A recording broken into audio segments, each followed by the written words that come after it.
आणि दिल्लीमधून एक मोठी बातमी आहे। विनोद तावडे सध्या भाजपचे अध्यक्ष जे.पी. नड्डा यांच्या निवासस्थानी पोहोचलेले आहेत। विनोद तावडे यांनी नड्डा आणि शहा यांच्याशी चर्चा केलेली आहे। अगदी थोड्या वेळापूर्वी मनसुख मंडवीय हे सुद्धा तिथे गेलेले होते।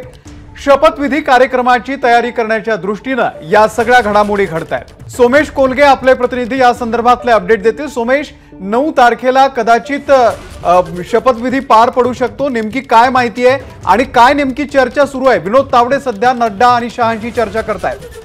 अमोल, आपल्याला सर्वांना माहिती आहे भाजपने जी एक समिती तयार केली होती, जी इतर मित्र पक्षांसोबत चर्चा करणार होती, त्यात नड्डा, अमित शाह आणि राजनाथ सिंग आहेत। त्यांची बैठक ही सुरू होती नड्डा यांच्या निवासस्थानी। आता तिथे मनसुख मांडवीय आणि विनोद तावडे देखील पोहोचलेले आहेत। तर विनोद तावडे आणि मनसुख मांडवीय पोहोचल्यानंतर शपथविधीच्या दृष्टीने जी तयारी करावी लागणार आहे त्याबाबत काही चर्चा सुरू असल्याचं आपल्याला कळतंय।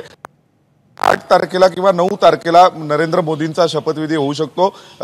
टीडीपीने दावा केलाय, टीडीपीच्या एका खासदारांनी असं म्हटलंय माध्यमांशी बोलताना की 9 तारखेला होईल। जी माहिती मिळते त्यानुसार 8 तारखेला शपथविधीचं नियोजन आहे, परंतु उद्या सगळ्या खासदारांकडून ठराव संमत करून घेतला जाणार आहे आणि संसदेच्या मध्यवर्ती सभागृहात सगळे खासदार हे पंतप्रधान मोदींना एनडीएचा नेता म्हणून निवडणार आहेत आणि त्यानंतर लगेचच शपथविधी होऊ शकतो। तर त्या कार्यक्रमाच्या तयारीच्या दृष्टीने विनोद तावडे, मनसुख मांडवीय हे आता नड्डांच्या निवासस्थानी चर्चा करायला पोहोचलेत। निश्चित अपडेट घेत राहू सोमेश। तुर्तास धन्यवाद दिलेल्या संपूर्ण माहितीबद्दल।